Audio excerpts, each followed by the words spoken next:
Welcome to this morning's Evaluation Capacity Building Workshop. This is the third in a series, and today's focus will be on developmental evaluation. These workshops are hosted by Sarah Fielden, the evaluation lead for the Joint Clinical Committees, and the intention is to ensure that people are receiving all the support they need so that they can carry out an evaluation that's meaningful. So welcome everyone. Today's focus is, as I said, on developmental evaluation, and we're happy to have Jamie Gamble with us, who's one of the foremost people working in this field in Canada. And the focus of the day will be on a GP for me, because that is one of the first initiatives that's part of this evaluation capacity building. But it is something that's an approach that can be used at any organization, and so please feel free to ask questions as you like. We will use examples from a GP for me, but it's something that can be applied much more broadly. And now I'd like to introduce Jamie Gamble. Jamie is one of Canada's leading practitioners in developmental evaluation. He's been supporting innovation and development in a wide range of organizations on many issues. He's been working in developmental evaluation since 2002. And he has created the Developmental Evaluation Primer, which has become a big resource for the evaluation community, as well as many organizations who are implementing work that is supported by developmental evaluation. So we'll be sharing this resource with you at the end of the workshop. You will receive this. And now I'd like to introduce Jamie. Who in the room would say, I'm a social innovator? 3, 4, more? Who would say, I'm interested in seeing a positive change in the world? More hands, right? Who would say, in my work, I try out things, or people I work with try out things, we make changes, we adapt, we learn from that, we improve what we do, all with the pursuit of seeing a positive change in the world. Who would fit that, right? All of us, pretty much, right? And what I want to talk about today is developmental evaluation, which is really evaluation for social innovation. So if you're a social innovator and you think about evaluation in support of that, what are some words that come to mind of the social innovator experience of using evaluation? Let's just shout out a few words that come to top of mind. Messy. What else?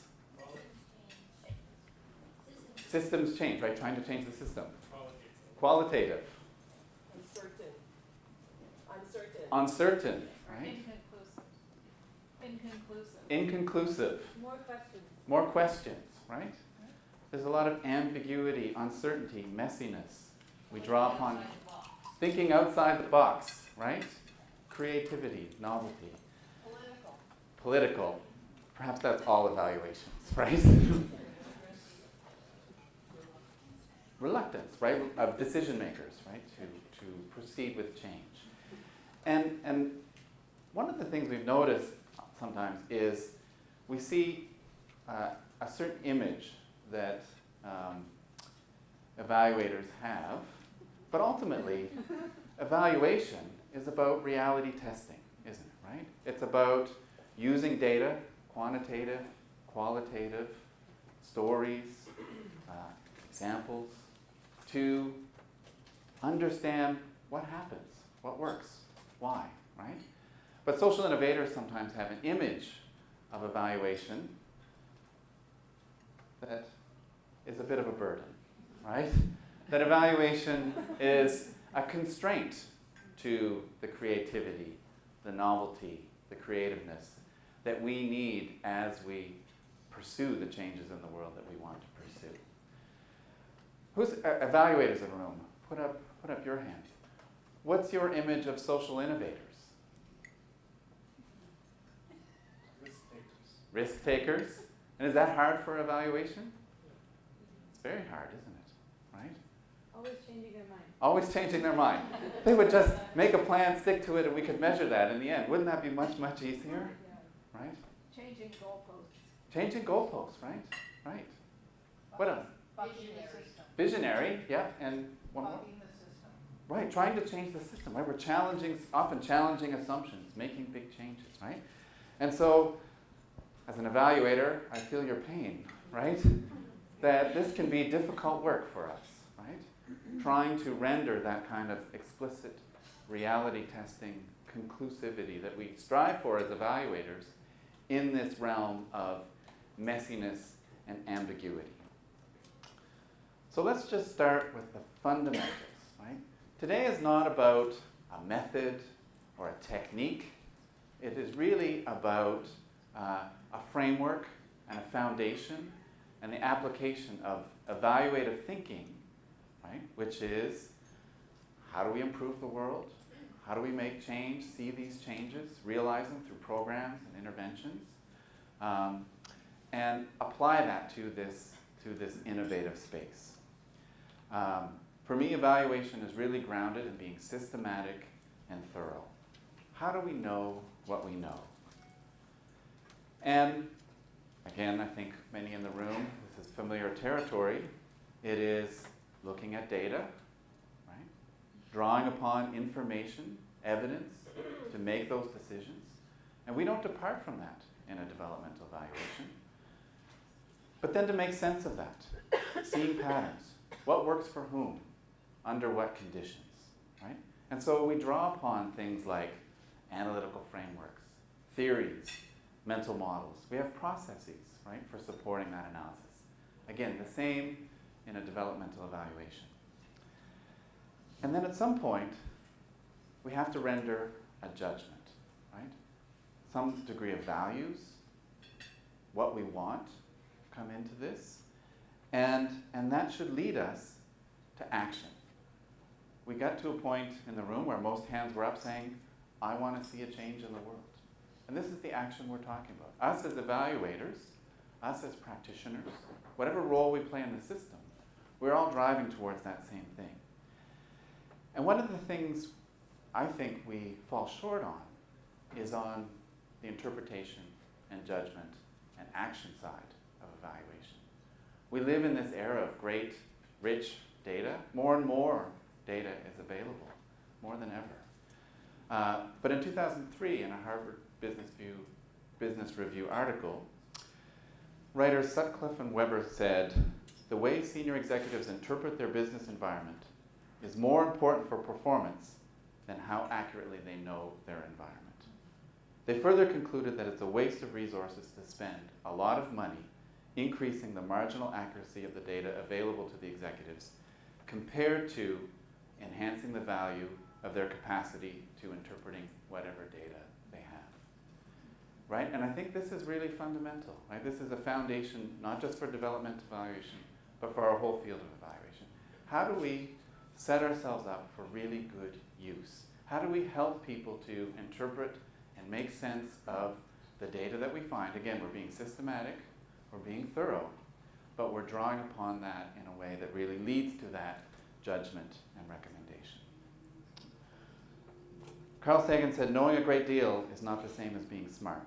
Intelligence is not information alone, but also judgment, the manner in which information is collected and used. And so somebody said politics, right? We need to make good, contextually grounded, politically savvy recommendations. And how easy is that? It's not, right? This is very difficult work on both sides of the equation, the evaluator and the practitioner. So, let's understand innovation. These novel and creative things you're doing in a GP for me, right? You're trying stuff out with team-based care, recruitment and retention strategies, practice efficiency, right? There's, I think, who would say there's some novelty around at least one of those going on within your region? Something creative and new and different, right? Maybe it's a new set of relationships around. Maybe it's a new practice or technique, right? Maybe it's adopting something from somewhere else. Another division or another part of the country even has tried out something, and you're bringing that into this new context. And so this is the planning process that you go through. And as that hits the ground, does it look exactly like this as you continue to move forward? No? Does it look more like this? Right? Our great ideas, unfortunately, have to meet the world in which we operate, right? And so things get messy. And this is innovation, right? This is the work of innovation. Innovation is being creative, novel, challenging assumptions, challenging practices, changing the way we do things with the desire of making an improvement. It could be an innovative program, it could be an innovative set of relationships. There is a change, and there's a newness. And we're really often drawing the map as we explore, right? We do not have a clear path forward. And so developmental evaluation, it really, in my mind, has two touchstones. The first touchstone is that it's evaluation for innovation. The second touchstone is complexity. And so if I say the word complexity, is that familiar to some in the room? People read about, thought about, looked at the science of complexity? Increasingly, it's applied to areas beyond science and biology, but it's applied as a metaphor to management, and in this case, evaluation. And so when I use complexity, it has a specific meaning and definition. And I'm going to share with you 3 simple metaphors that distinguish complexity from other situations. I do want to recognize a great person we lost, Brenda Zimmerman. I don't know if any of you met her, but she was a real bright light, and she died tragically in December. And this is her thinking. Who here has a good chocolate chip cookie recipe? Yeah? Okay, I want it. Right? And if I have a chocolate chip cookie recipe, what's your name? You put your hand up first. So. Katrina. Okay, Katrina has a great chocolate chip cookie recipe. And in fact, some people don't share their recipes. Would you share your recipe? Maybe. Okay, let's assume you'll share it. And we all have that recipe. And we go home to our own kitchens. And we follow that recipe. What do we all get? Roughly the same chocolate chip cookies, don't we? Right? That the recipe gives us that replicability, right? We know the quantity and the parts required, the instructions of how to assemble them, how long to cook them for, and we really don't need any particular expertise. Some of you in the room are better cooks than others, and maybe your cookies might come out slightly better, but even someone who's a beginner could make pretty decent cookies if the recipe gives us the right instructions. And so we get standard products, we get a certainty of result every time, right? And we test that recipe, right? That recipe is probably formulated through some original trial and error, but we get to a point where we can follow a recipe. This may not, you may have a better, your recipe is much better than this one, right? Okay. Anyone ever built a rocket? A rocket is really a very fancy chocolate chip cookie, isn't it, right? That we have instruction, and if we can be successful in launching one rocket, that gives us a little more confidence. So things can go wrong, there are lots of variables, but more confidence that that we can repeat that we can do that again. But what's different is we can't be a beginner and launch a rocket, that we need coordinated expertise. We need people who know lots about engineering, jet propulsion, communications, and we separate those into parts, and then we coordinate them. But we're still following a pretty fancy chocolate chip cookie recipe. And we have a pretty high degree and certainty of outcome. If we follow these steps, we could launch one rocket and then another rocket. Clearly we need a bigger budget than the chocolate chip cookies, right? So these are 2 situations that we could call simple and complicated. The simple situation is highly replicable. The complicated situation is also replicable, but it needs more coordinated expertise and technical specialty. Who here has kids? Who here has more than one child? And so parents, what works with your oldest works in exactly the same way with your second, correct? They have identical interests that were known to you from the beginning of their birth, right? that they have not changed at all as they have progressed through life. And all of a sudden, what you thought you knew one day, now as a teenager, and thinks and acts very differently. And so this is complexity. Formula only have limited application. Raising one child in one certain way gives no assurance of success with the next. Right? We only discover that relationally. Right? Expertise helps. There's books on parenting. We talk to other parents. But what we really learn is through doing. Right? We try out our child in soccer and realize that they're an artist at heart. Right? We see what ways of discipline are effective and they respond to. And we adapt our response in relation to that. Every child is unique. And even still, if we do everything right as a parent, there's still a great uncertainty of outcomes, isn't there? And what does success even mean? What does success for our children in being a parent, what is that all about? With children, we can't separate the parts from the whole. It is a holistic relationship. And we need to think not with a rule book or a blueprint, right, but in relationship as we go forward. And so the first handout that's in your book highlights what I just talked about in terms of these three zones of simple, complicated, and complex. But I would say the most challenging for us is the complex. And this is often where we get stuck, right? If we think about the complexity of our work in social innovation, and we often get stuck, perhaps not because of the nature of the challenge itself, but because our assumption that it should be like flying a rocket to the moon or baking a cookie, right? That we could figure it all out a priori. If we were only smart enough, had all the data, had the right plans. But who would ever say we had all the data in raising a child, right? Just when we thought we'd figured it out, they go and change. And so a role for us, both as evaluators, leaders, practitioners, is to discern what situation am I in. If I'm in a simple situation, we probably would find we've got a lot of agreement about the problem and what to do. We have high certainty about the right action that will produce a certain kind of results. And we can predict a clear, linear, control, cause and effect pattern. Essentially what we need to do is well known. And the complicated, we might have some more disagreements around the problem and what we need to do. And so we need more expertise. We pull in people who know a lot more about the nature of this issue.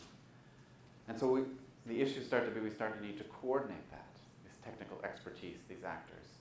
There may be more than one effective way possible to move forward. And with enough careful analysis, we can find that cause and effect linkage.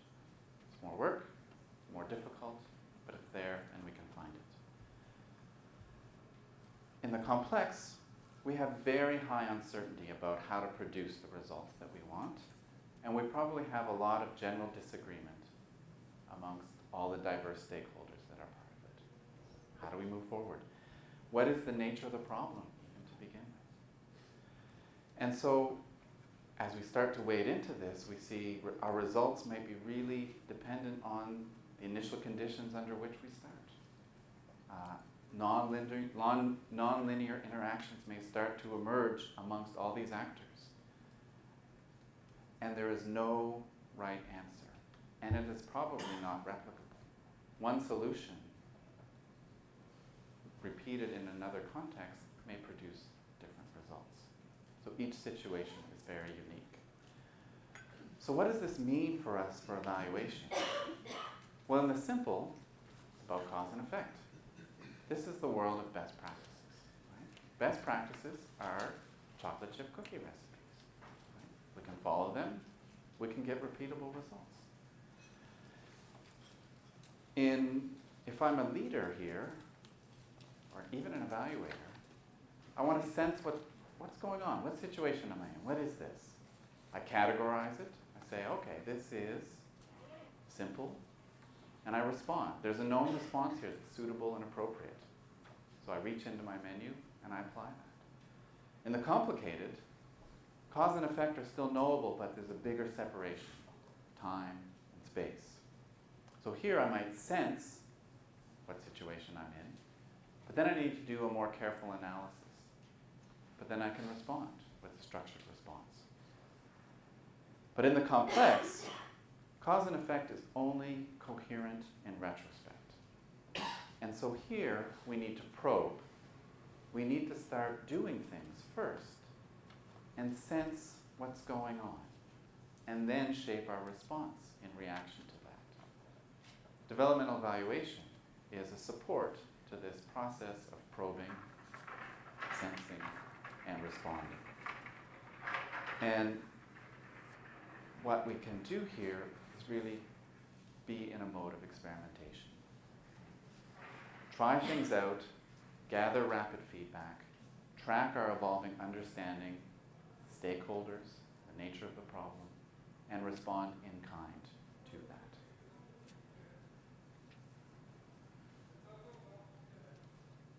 What I'd like us to do now, first, any questions? We do have, I want us to do a little exercise here at our tables, just to start to think about innovation and complexity. But just before I go there, any questions on this idea of simple, complicated, and complex? Great. So let's do this, and we can come back. If your table group decides you want a clarifying question, we can address those following this next exercise. But let's just take, we're doing really well for time. Let's just take maybe 10 minutes at our table group, and I want you to have a discussion about a GP for me within your region, and I want you to name, so how is it innovative? What about what's going on with this initiative is innovative for you within your region? Has anyone here seen Michael Quinn-Patton speak? A few of you, right? So he's our rock star of developmental evaluation, right? He's the guy, and he's done some great thinking. If for those that want a deep dive, and one of the handouts you have with you is a set of resources around developmental evaluation if you want to look further. But a deep dive is his book, which is the most comprehensive piece out there. And I will say there is a forthcoming book on case examples of developmental evaluation, slated for springtime. And so that will be soon to be coming out.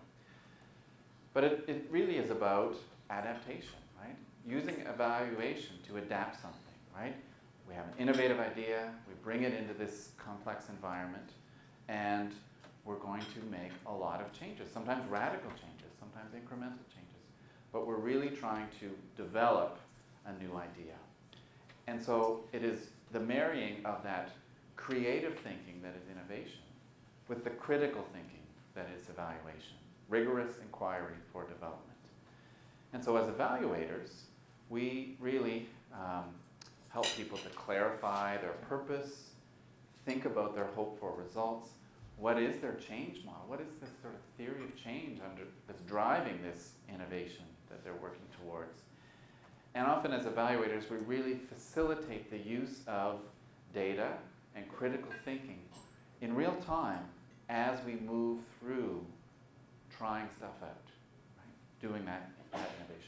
So as evaluators, we really try and create this space for interpretive dialogue with the team. What are these moments where we can make sense of and look? And in this, I have some envy of the private sector, because I think this is something that they do actually quite well, right? They have these just-in-time, data-driven processes to inform innovation and creative thinking, right? And so how do we get better, if you think about the public side, how do we get better at doing that? Why don't we? One of the things we notice when we are doing something innovative, and I heard it in these examples that we looked at, is that often our theory of change or our underlying logic about how change happens is implicit, fragmented, and uneven, right? So a lot of us talked about, Darlene, you were talking about the philosophy, but then all these people got involved with different perspectives on that. And so what we try and do often as evaluators is get underneath people's thinking. Because if we are truly innovating, and I see this all the time in folks that are social innovators, is it's very sort of implicit, tacit, and they know things kind of in their gut, but they haven't quite found the words to express and articulate what they're doing, how they think it's going to work. And so often it's easy to have a conversation at a high level about an innovation and a change, because we can agree on words like leadership, right? Or improvement around a practice, right? We can all agree on the grander idea.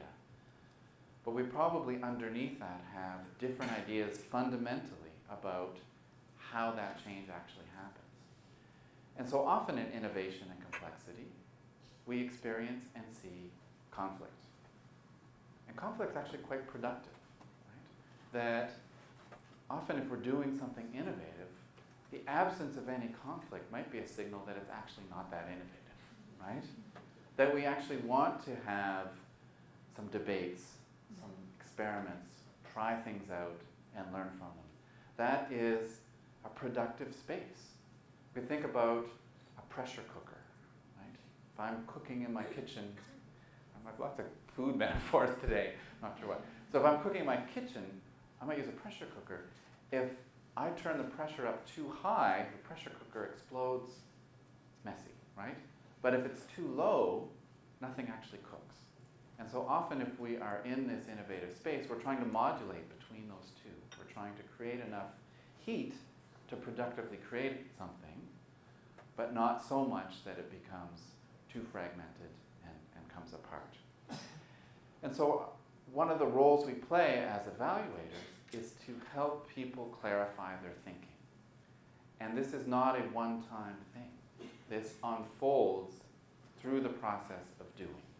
And often as we experience our idea, our intervention, our experiments, we get clearer ideas ourselves and better language about articulating the nature of the problem and how it might be addressed. So evaluators can kind of bring a documentation to that evolved thinking. We move from fragmented understanding to a shared understanding, or at least an appreciation for the understanding of others. So we may not get to a point where all stakeholders have the exact same worldview. But if they understand one another's views better, then they can navigate this tricky space of innovation. And over time, hopefully this really wobbly theory becomes more robust. And as it becomes more robust, evaluators, it becomes more testable, right? The logic is more fleshed out, and we can do our work as evaluators to confirm or disconfirm pieces of that, right? So we get to this not very plausible to plausible, not doable to doable, not testable to testable. Rarely are we done, right? Often in the innovative space, it's about being roughly right, having sufficient clarity to keep moving forward, having sufficient understanding that there's enough promise here that we should continue down this path. And so often we encounter forks in the road, decision points, continue, not continue. They're all part of this developmental process. I should note too, we'll make these slides available to everyone after, just to confirm that. And so I think one of the real sort of fundamentals here is to help, for evaluators in developmental evaluation, is to help confirm a group's theory. Right? How is this going to work? What is this innovation really driving towards? And this can go all the way from little refinements to radical changes. But the progress markers of a developmental evaluation are those improvements in theory and the articulation of it. And we may get to a point where it starts to become stable. We may develop an idea in all this complexity that moves from innovation to being ready for a more standard formative or summative evaluation. It moves from the complex to perhaps a more complicated. Some things are forever in the realm of adaptation, right? There's so many moving parts, there's so many changes in the environment that we're forever adapting, and we may find ourselves in that situation.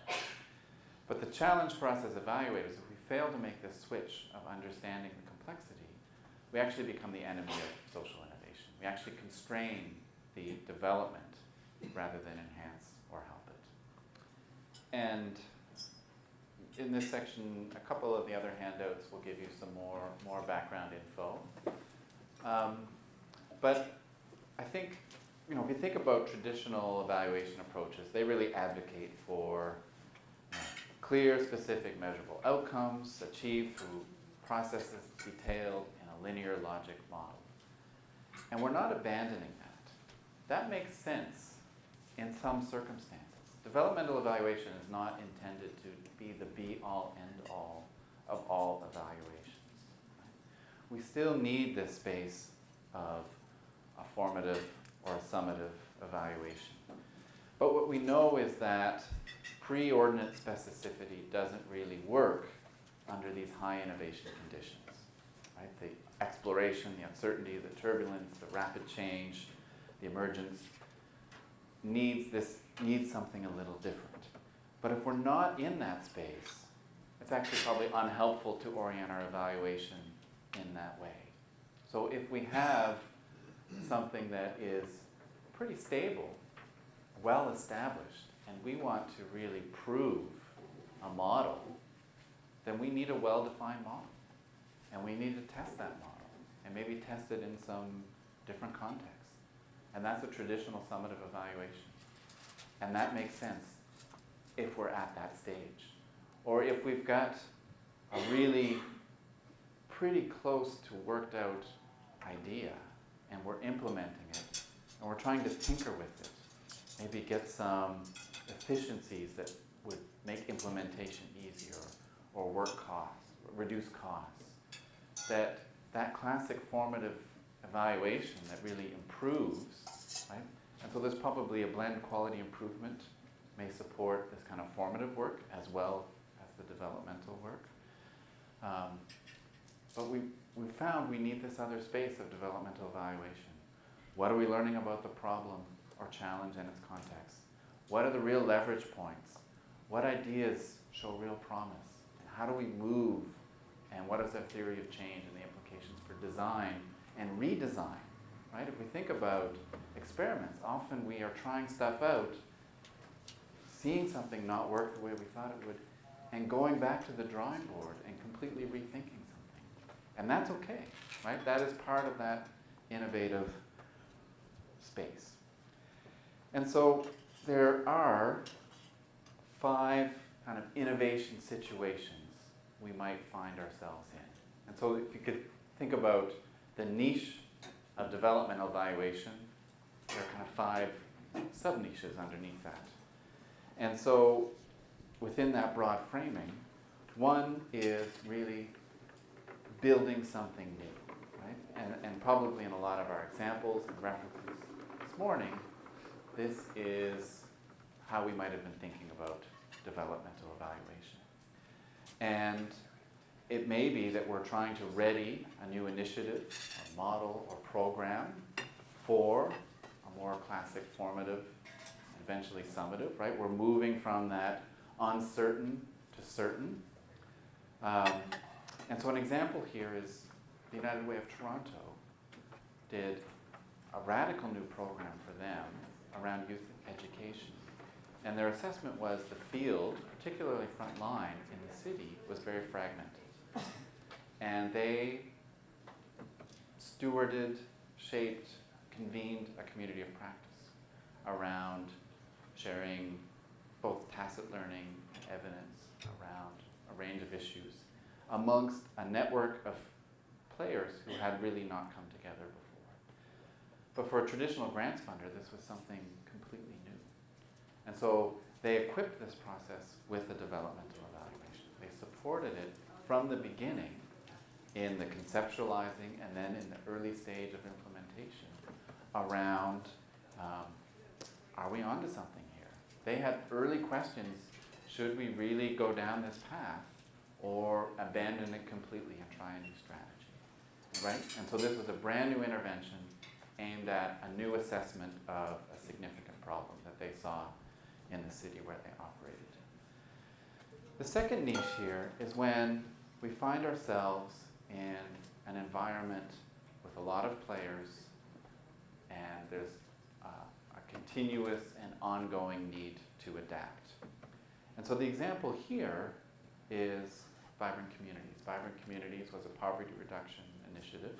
It's really in its second iteration now, Cities Reducing Poverty, that occurred roughly between 2000 and 2010. And it was led by the McConnell Foundation, the Tamarack Institute, and the Caledon Institute of Social Policy. And what they were doing was really launching a model into a bunch of pioneering communities, knowing that that is going to need a set of principles around a new way of organizing in communities around poverty reduction, is going to play out in very different ways in each of these communities. Hamilton is different from St. John, is different from Waterloo. And they equipped this whole process with a developmental evaluation on two levels. One, helping each community adapt these principles into their own context, but also test out some big ideas. So one of the big ideas was, can you get players around a table in a community that weren't around the table in a way they were before? The business community, nonprofits, social service, like government social services, people with a lived experience in poverty. And as different communities experimented with techniques and processes and ways of doing this, a common practice started to emerge across the country that could be shared from place to place, but also documented and articulated. And so I think there's a lesson here in possibly the kind of learning community you could create around all the invention and innovation that's going to happen in regions. But how do we tap into what one another are doing and learn from one another in that way? As this national initiative went forward, you had three major partners, right? A big national foundation, think tank, and then the implementing organization, Tamarack Institute. And they would come together with the data to really inform major decisions in the direction that this whole initiative moves forward. And so they really drew upon evaluation and learning in a way to say, we are at this fork in the road. We can go this way or this way. Let's use that evidence to guide the decision we need to make nationally in how we steward and lead this initiative. The third example or sub-niche here is one, and one of our examples earlier referenced this, is taking an inventive idea from somewhere else and applying it into our situation. And so we're adapting in order to make something fit and suit our own particular circumstance. And often like the raising the child in complexity, we realize that we need to make changes and adjustments to an idea or a program or an intervention to fit within the place that we are operating. So an example here is Pathways to Education. Pathways to Education was a hugely successful initiative in Regent Park that then was replicated in many, many parts of the country. And there has been, over the past few years, an initiative to take this model of really a series of wraparound supports for young people who are vulnerable to not completing high school and apply that in a First Nations context. And so they knew this is not a replicable model in that context, but what can we draw upon in terms of what we have learned about this program and adapt it to fit this new circumstance. And so they had done very traditional evaluation in their original model, because it was a very prescribed set model They evaluated it. They had stellar results, particularly in Regent Park.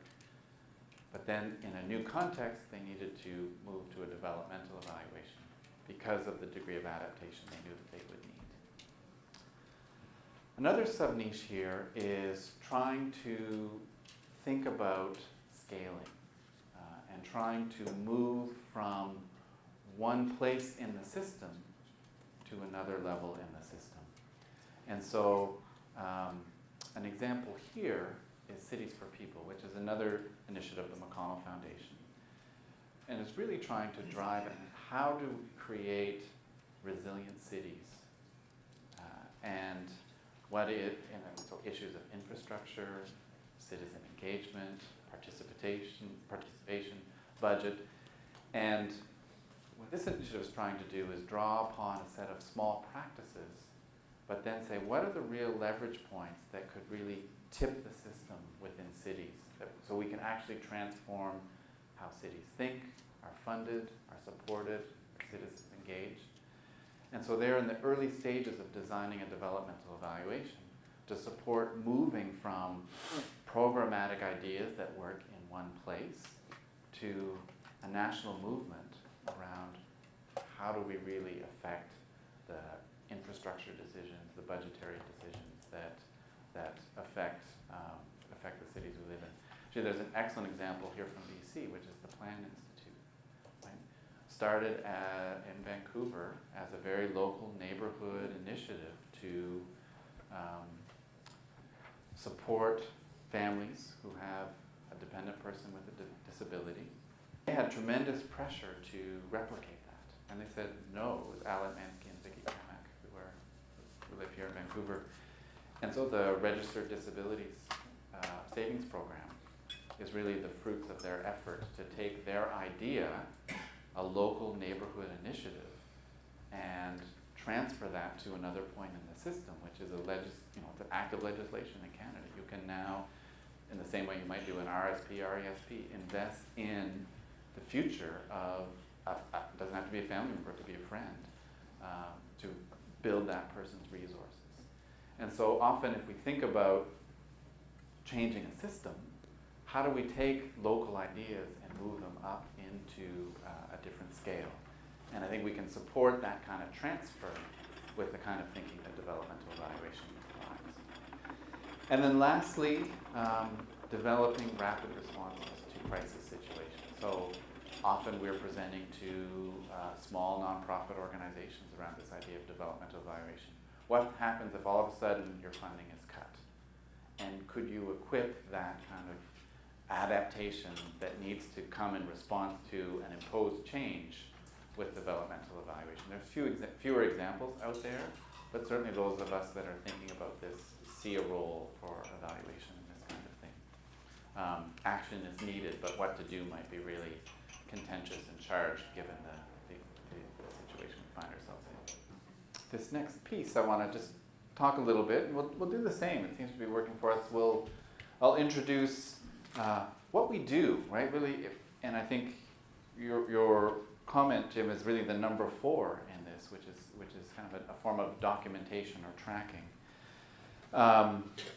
But I think the implication for social innovators is they're adapting their responses in the face of complexity. So we just talked about complexity, right?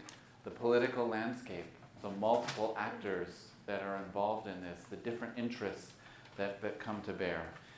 And so what we do as developmental evaluators is document and help interpret the nature and implications of these adaptations as they unfold.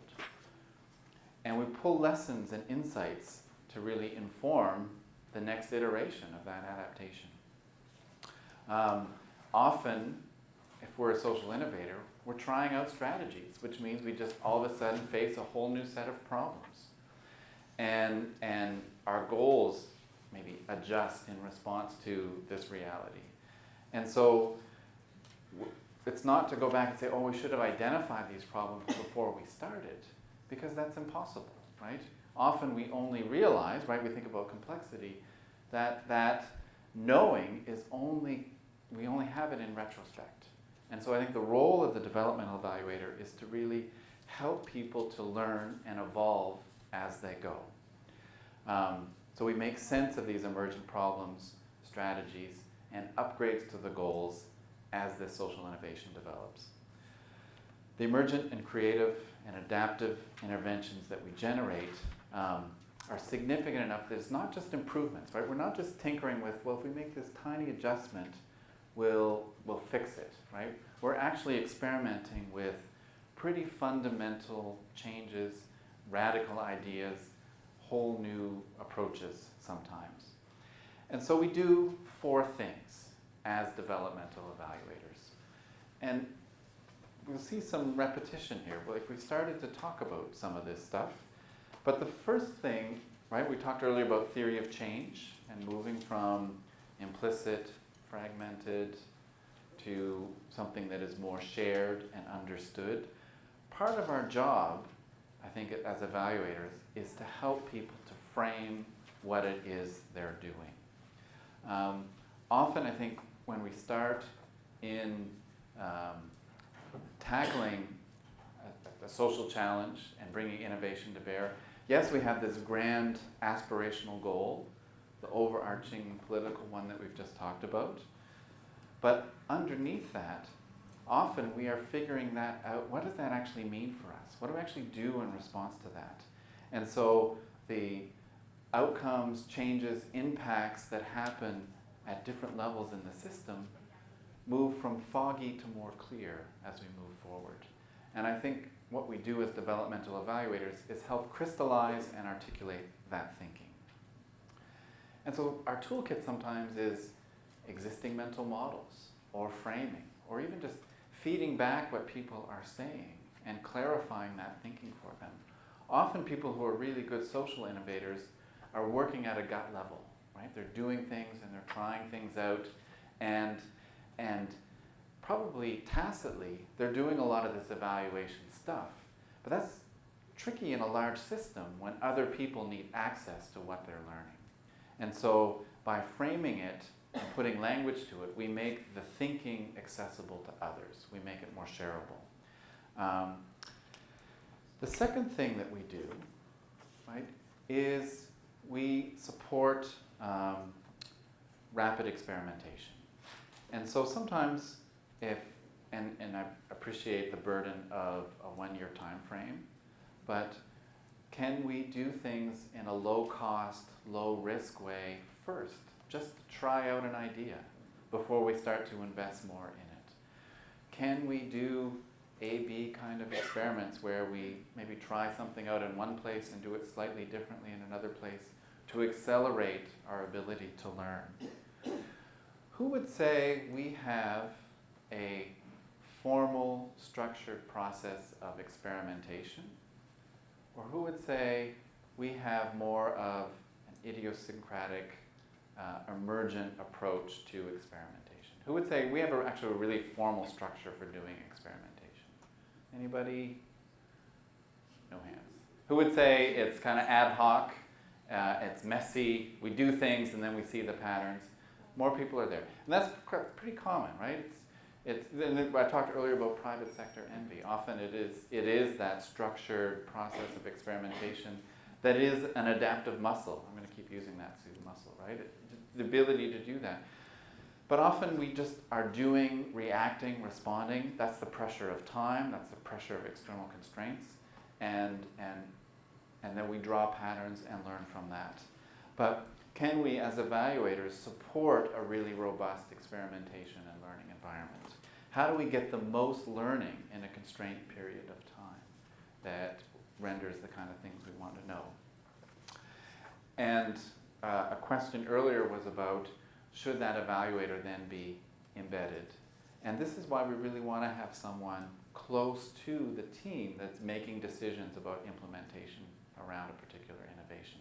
Because what's helpful to them is the real-time feedback, right? It's not helpful at the end to say, well, we've learned this and this and it should have been done differently, right? That we want that and we want to let those adaptations emerge as things are unfolding.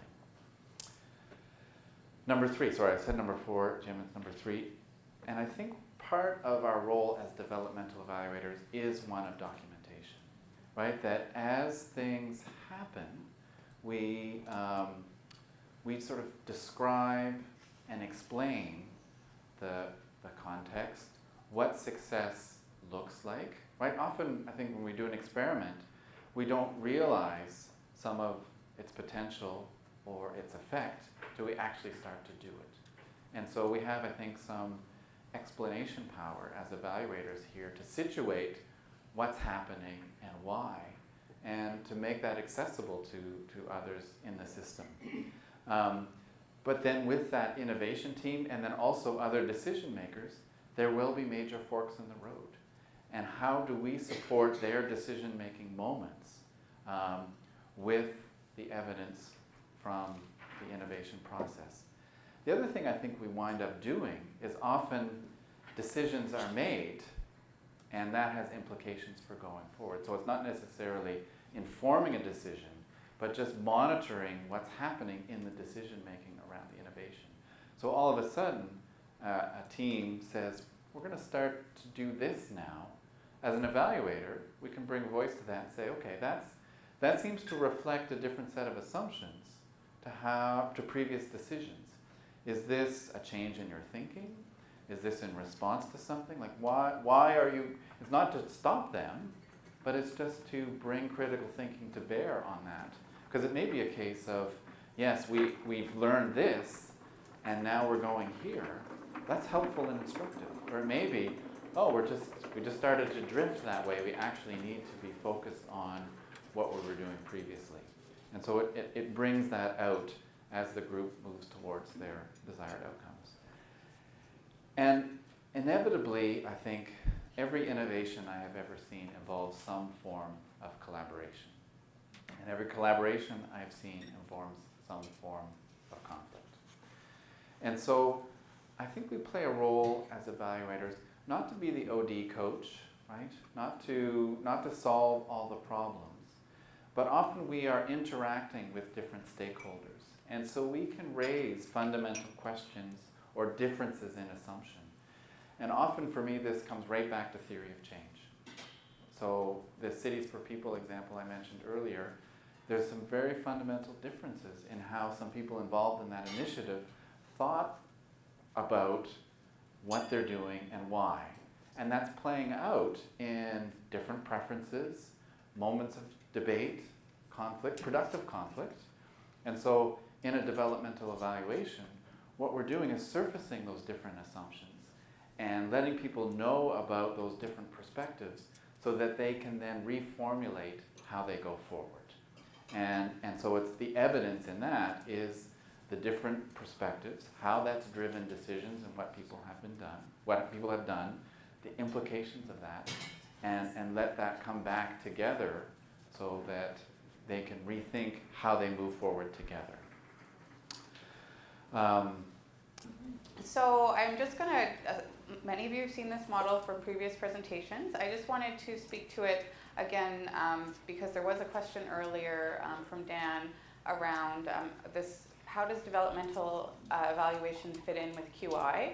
And so Liz Lamb from Impact BC and I provided a workshop at the last GP for Me day around the synergies between QI and evaluation in the context of a GP for Me.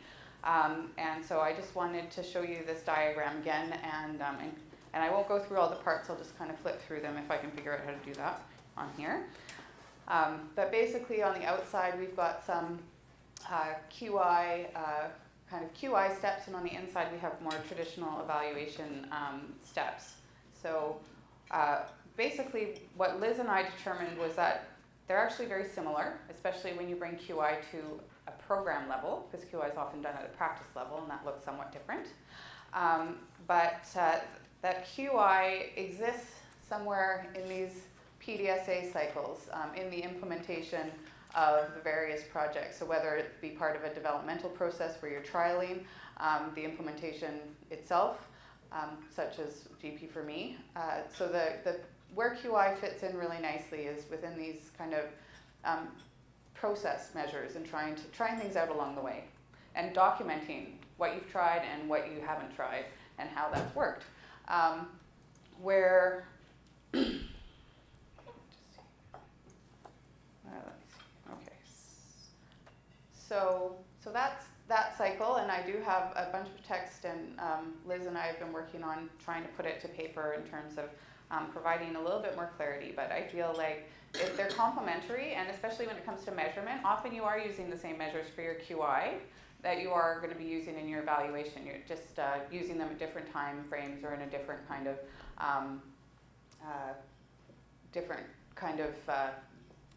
to a different extent.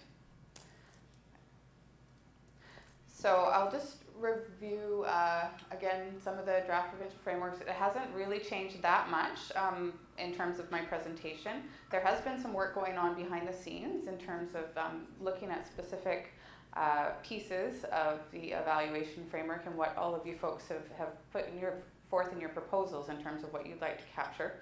I did want to revisit the evaluation goal because I feel like it needs a little bit more explanation. So as I've said in other workshops, the evaluation working group put together kind of this goal to try and encompass a lot of what the evaluation provincially wants to achieve. So the goal of provincial evaluation is to gain an understanding of the effectiveness and impacts of a GP for me on divisions of family practice, GPs and communities in BC from April 1st to March 31st in order to be accountable to funders and key partners. Additionally, it aims to share learnings and models of innovation in order to enhance the quality of primary care services in the province. So you can see quite clearly when we talk about, innovation, where the overlap happens with what Jamie has been covering this morning. Where it's less obvious is when we talk about accountability and effectiveness and impacts. And I think with effectiveness and impacts, what we're talking about provincially is we're trying a whole bunch of different things. We're not sure necessarily what those impacts are going to be, but we're wanting to document them and capture them at a provincial level. And that accountability exists not just in a kind of a auditor kind of sense, but it also exists in a learning sense and looking at accountability for learning and accountability for development and growth of an organization and a project. Does that mesh well? So we also have a logic model, which we put together fairly early in the process and again hasn't changed since the last time. I just want to highlight that it really looks at the different components of the program, including not just the division's projects, but also the incentive fees that have been brought forward provincially. And then also the activities that are happening at a regional and provincial level that tie all the pieces together. So we're really hoping that we're able to provide, through looking at some of these outcomes specifically, but also looking at the larger impacts of what's going on and providing context to these outcomes, we're really hoping to get a provincial picture and to work with you to figure out how best to do that. Because it is a bit of a challenge and sometimes difficult to see the end of. So I did want to just revisit the fact that we have looked at some indicators, specifically indicators related to Ministry of Health databases and admin data, and also some indicators that are coming from patient and physician experience, which ideally would be measured by surveys. So I'm not going to go through all of these, but you do have them in the previous workshop handouts.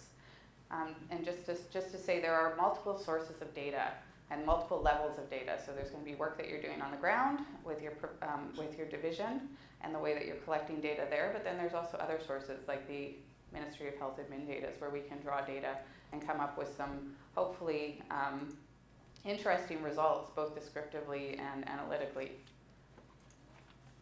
So there's some other examples.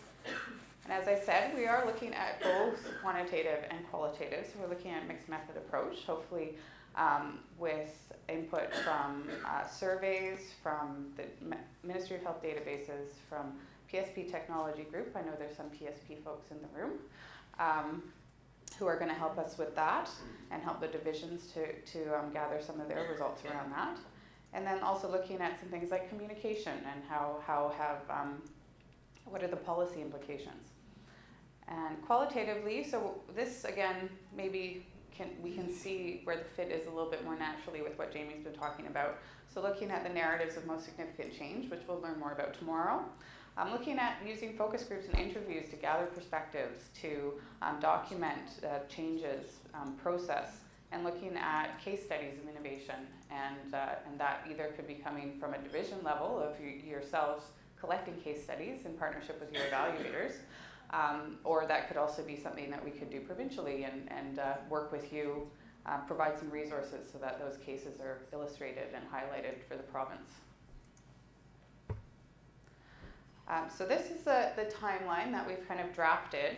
It hasn't been finalized, but the idea would be that there'd be opportunities for reporting back through the quarterly reports that you're putting together at a division level, so the status reports. There is, unfortunately Jean has left, but Jean has been working on a set of questions that include those indicators that we talked about at the last workshop that will hopefully just be a survey link. So divisions will be able to just log on, answer the questions, so you won't actually have to fill out a report template for that portion. And then we can generate the reports on our end and then provide them back to you. So that's currently the thinking, and hopefully that link will be going out sometime this week. That's what I heard. That's what we're hoping for. So as you can see, there's different, the timeline encompasses a kind of a optional interim report, which I think would be a really nice kind of midpoint course correction kind of report that we could gather some information together from divisions and share the learnings along the way. And then the program end date and also the final report, which is due in June of 2016, so the evaluation report. And we'd like to work with you to figure out kind of the best format for that and how it can capture those learnings. And then also I just wanted to highlight too, so I know people have talked about, you know, the short timeline and whatnot, and I do see that there is kind of this going beyond, and those arrows are going beyond. There will be provincial evaluation activities going beyond the end date, I hope, and also asking questions about sustainability of projects, given kind of the limiting step of the funding kind of drying up. So where did it go? What was sustained? What wasn't? And why? Would be some of those questions that we want to ask at a future date past the June 2016. So just to give you an update on some recent progress, because I tend to do that at all the workshops. I can walk around, I keep on forgetting. So we did have the first meetings of the technical reference group and divisions reference group pre-meeting in December. So I brought that up at the last workshop that we were establishing these groups in order to review the framework, evaluation methods, and provide us with additional feedback on changes or feasibility. There are 10 indicators selected for provincial roll-up through the quarterly reports. 8 of which I spoke to you about last time. There are 2 that have been added, and I can defer to Jean to provide those to you if you're interested, and you will see them in the link that's sent out. And we welcome feedback. It's an opportunity for feedback. It is a test. You know, we're hoping that you can provide these indicators as much as possible, the ones that are relevant to your actual projects, so that we can roll it up and have some provincial numbers. The draft framework document, so all these things that we've been talking about at the workshops that have occurred and also at the other types of venues, such as the GP for Me days, are going to be captured in documentation, which will hopefully be going to the evaluation working group this week, and then will be put out more broadly for feedback. And then we've also been busily drafting tools and instruments, and you'll see some of those tomorrow. Again, open for feedback, and we're really hoping that you will provide us with some feedback around how you see it fitting in with the work you're doing at a division level. And then the continuation of the evaluation workshop series. So our next meeting hopefully will be in early March. So what we're going to do now is we're going to start to talk about an evaluation scope of work. And you know, I framed it here as a developmental evaluation scope of work, but I really think this is not unique to a developmental evaluation. I think it has broad applicability to any kind of evaluation. But given that we've got the mix in the room today, right? Project managers, evaluators, other roles within divisions, regions, and also provincially, this is a good conversation to have. And so if we think about different kinds of use, right, that we may want different things out of an evaluation. And for some of us, it may be more of a process use, right? We want to understand, how we get at improved evaluation. Where others, it may be fairly instrumental. There is a decision to be made at a certain period of, a certain moment in time, and we want to use evaluation to inform that, right? Or this framing piece, right? Sometimes it's the conceptual use. We want to understand the nature of the problem of physician availability and attachment, right? Better, right? And so probably all of those top three are relevant in some way to a GP for me. We also, as evaluators, and I'm sure some in the room have seen this, run into the bottom two, right? Where we produce something, but it's not used at all, right? And in fact, there's been lots of research done to show many evaluations are ultimately never used to inform decisions, right? And so I think non-use is a fundamental challenge for the evaluation field, as is misuse, right? Which is ignoring the data or selectively using the data to support decisions that perhaps are already made, right? And so evaluation is not an instrument of that decision making. It's more of instead of decision-based evidence making, right? Right?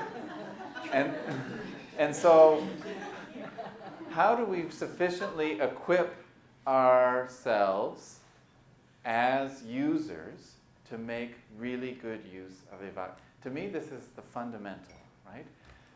If we were talking about basketball, this is dribbling and shooting, right? This is the fundamental to any evaluation in my mind.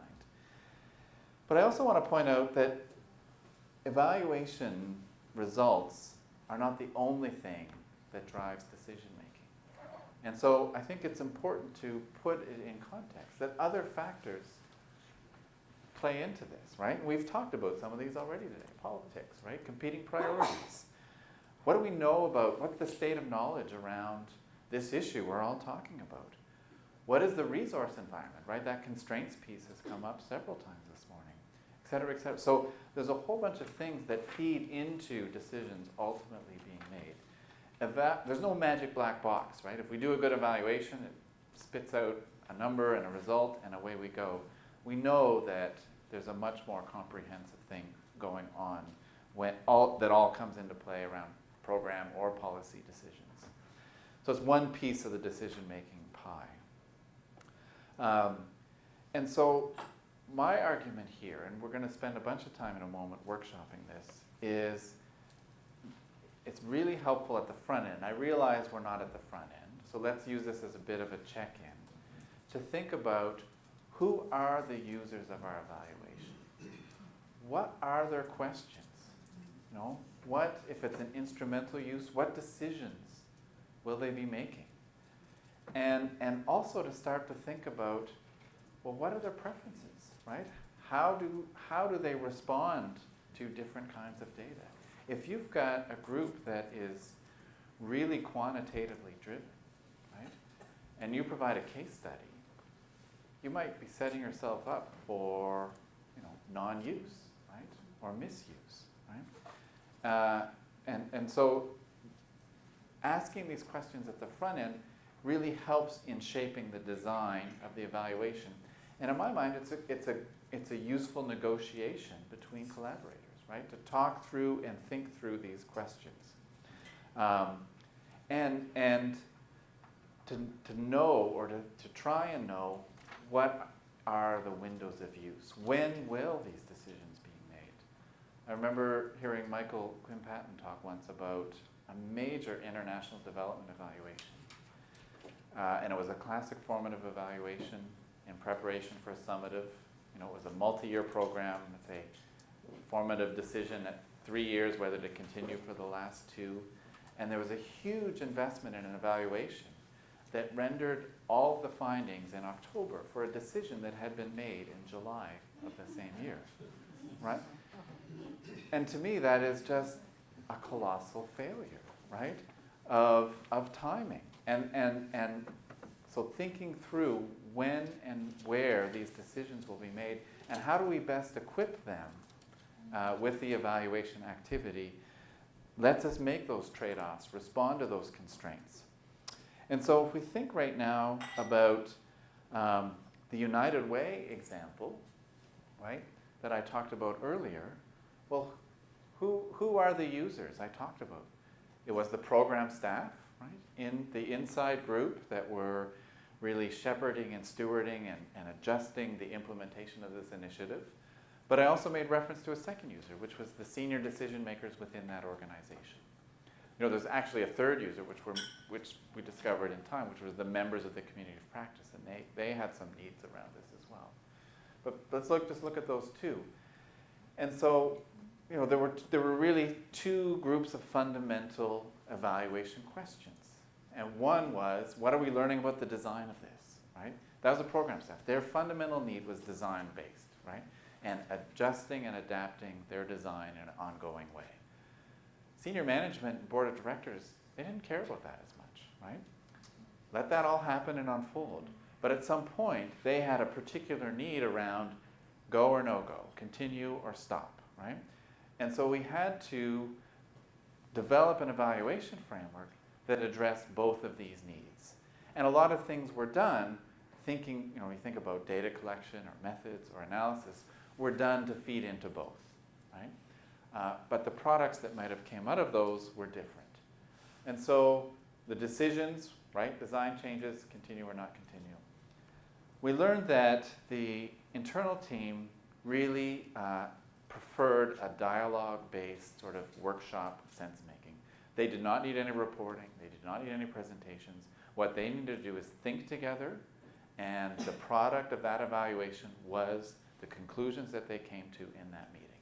And so there was no sort of tangible thing other than they kept a record of that, because that record was useful to demonstrate in the end the viability and feasibility of this idea overall.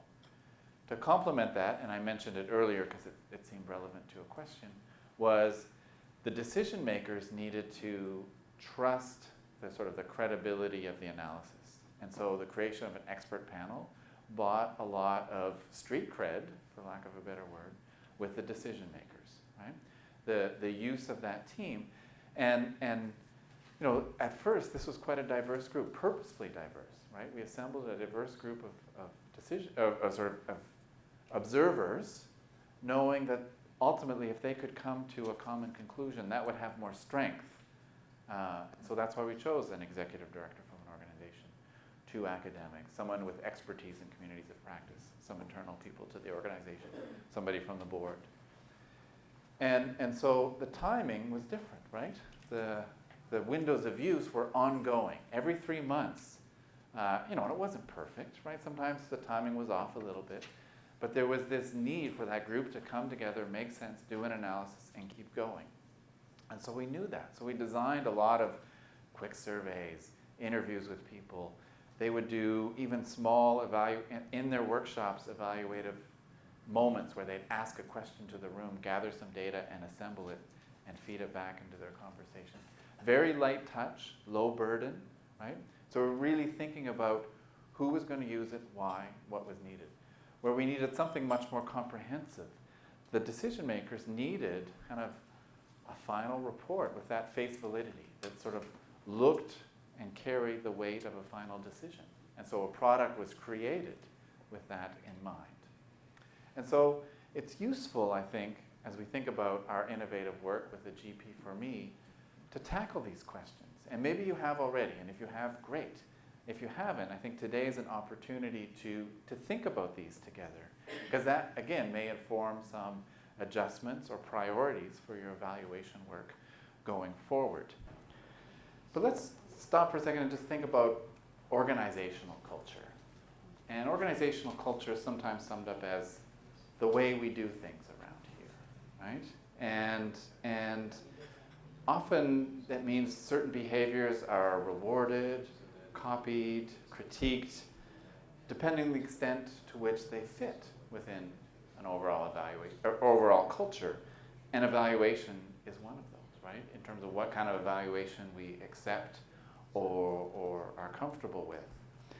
And I think organizations have certain competencies that fit within the way things that are done.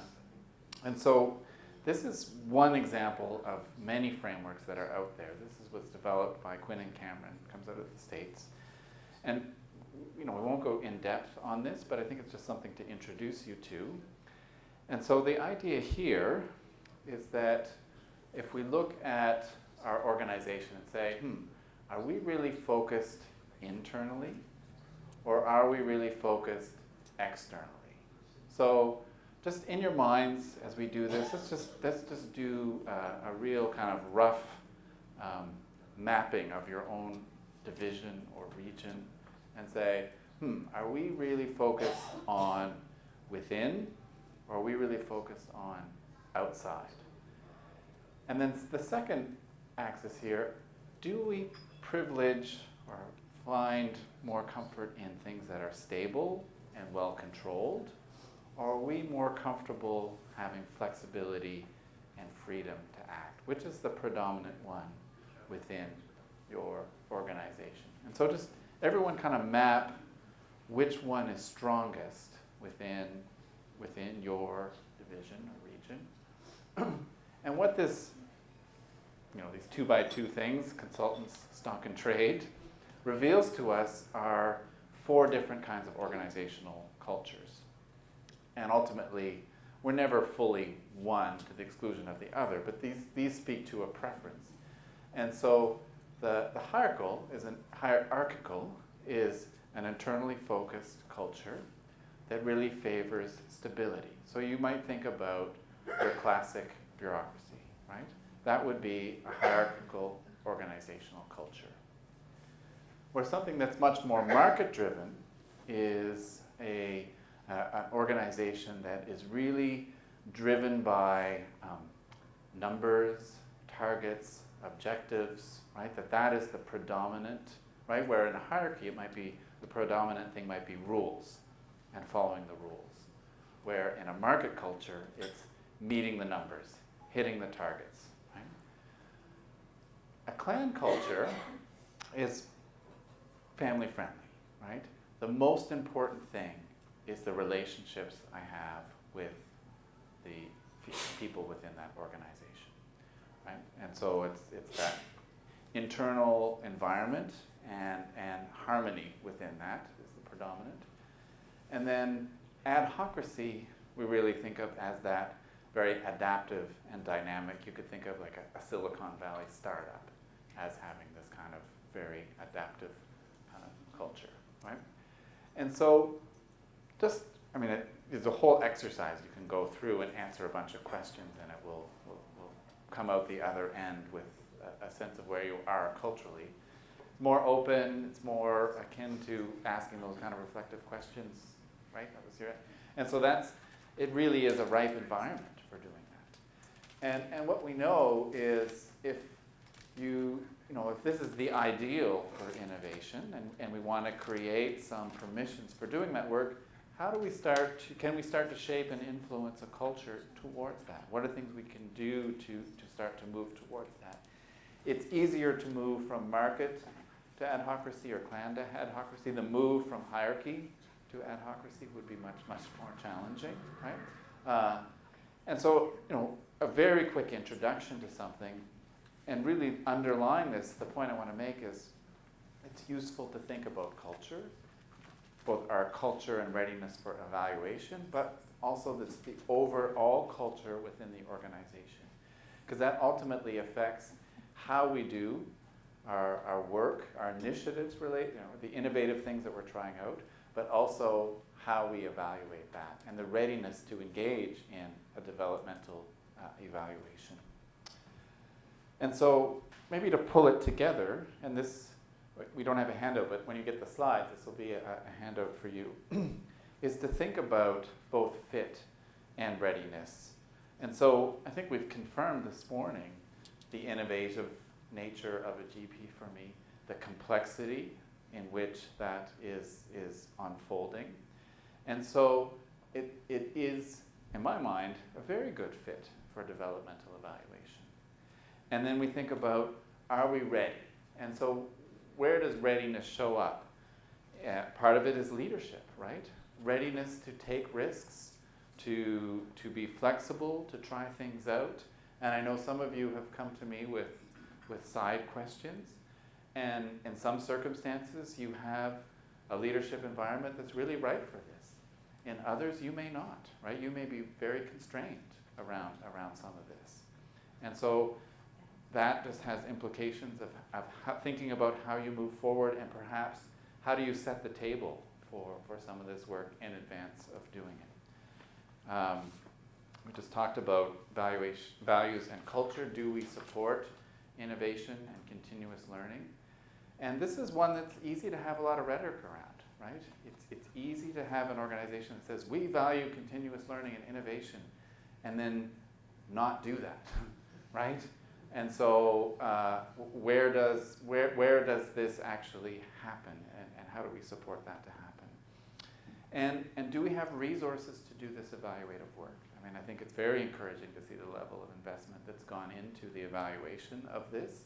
I mean, it's a big stake, right? This is a big initiative. It's a major investment overall. But it does seem that there is a really robust commitment to do that. And that are we able to be open and sharing and learning together, right? Information is extremely powerful in these developmental situations. So I'm really encouraged to hear that there is this emerging learning network. I think that dovetails so nicely with the developmental evaluation. And what you're learning around a GP for me can feed in content lessons, process lessons into that platform. I also want to talk a little bit about who. So who can play this role? And I think in some regions, some divisions, someone is specifically tasked already to be a developmental evaluator, that contracting has happened with that in mind. But that may not be the case in every circumstance. And so I think it's useful to start to think at your table about, well, who will play that role? Because in my experience, if it's not an explicit role, it tends not to happen, right? If someone is not bringing the evaluation data to the conversation of innovation and what we're learning and the strategy upgrades that come as a result of that, it falls to the side. So we do the intuitive innovation work, but we don't harvest it with the kind of learning that we know to make it really robust. And so who can play that role? And we've learned a few things in doing this, that the evaluator needs to be very skilled, right? It's more than methods, skills. It's more than what we might traditionally want an evaluator to do. And so, you know, the 5 areas of practice of the Canadian Evaluation Society are summarized there on the left. But we know that evaluators need some extra competencies. And so one is, I think we do need to have a really good understanding of the nature of innovation and complexity. So if you are in or potentially going to be in that developmental evaluator role, I would school up on innovation and complexity. Really understanding that and having an instinct for it is extremely useful. And I think also we've learned that developmental evaluators have to have comfort with the messiness of this innovation work, both in how that translates into, you know, their methods and processes for doing the evaluation, but also in supporting those around you, right? Because sometimes our role as evaluators is just to remind people of the ambiguity that they're operating within in a way that helps them to move forward with that. I think all evaluators need to be strong facilitators, strong in interaction with the people that are at the table. I think it's only heightened in a developmental evaluation. And that's because of this need for real-time feedback, real-time engagement.